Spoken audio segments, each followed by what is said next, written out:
আজকের ব্লগটা অনেক স্পেশাল কারণ আজকে আমরা করতে যাচ্ছি গেট দ্য ড্রিঙ্ক চ্যালেঞ্জ। আজকে আমরা 3টা রাউন্ড খেলবো। এর মধ্যে প্রথম রাউন্ডে যাচ্ছে আয়াজ।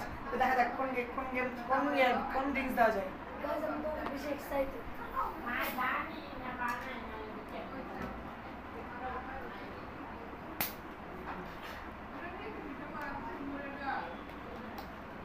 রেডি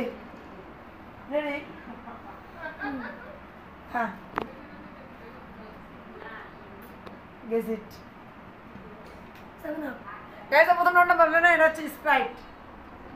গাইস একটু আগে আমাকে আদিবে কোচিং ড্রিঙ্ক দিছে, এখন আমি ওকে রিভেঞ্জ নিব। তো আমি দিব কোকা কোলা। আমার সাথে পারবে না কিছু।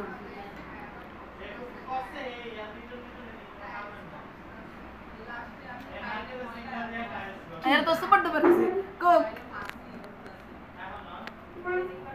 গাইস প্রথম রাউন্ডে জিতে গেছে। আমাকে কি হারতে পারবে? এই দুনিয়াতে আমার জন্ম হয়নি। গাইস আমি প্রথম রাউন্ডে ইজিলি জিতে গেছি। তুমি পারবে আমার সাথে? কি বলে পারবি? পারবো।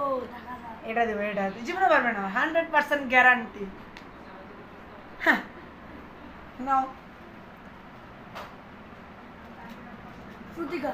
গাইস এটা আমি জিতে গেছি। তো বলছিলাম না দ্বিতীয় রাউন্ডে কিন্তু আমি ড্রিঙ্কস আজ করতে পারি। দেখা যাক এবার আমি করতে পারি কিনা। ইনশাআল্লাহ পারবো।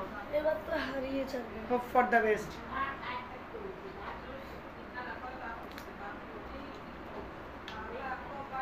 গল্প শুনেই না বুঝেছি।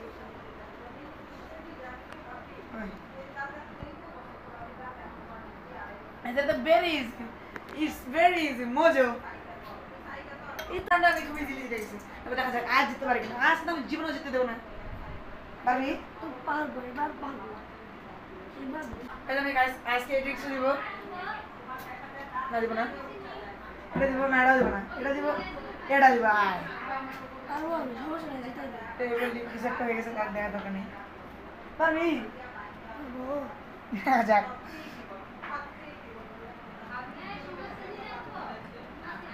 Easy RC. গাইস এটা কোনোভাবে পেরে গেছে, সমস্যা নেই। 2-1 চলতেছে, আমি লিডে আছি এখন।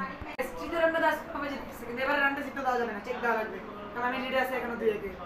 এখন তো জিতবই।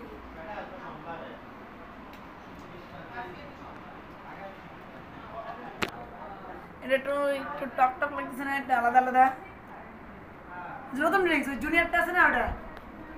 গাইস এবারও হয়ে গেছে। গাইস আমি তো এই গেম জিতে গেছি খুব ইজিলি, কারণ আমি বুঝতে হবে গাইস, না বুঝলে হবে না। আমি যে কত ভালো প্রো বুঝতে হবে। পরের চ্যালেঞ্জ আমি জিতেই ছাড়বো, যাই হোক। জিততে দিলে না জিতবি। গাইস আজকের ব্লগটা এটা দিয়ে পরের ব্লগে দেখাবে। Tata bye bye.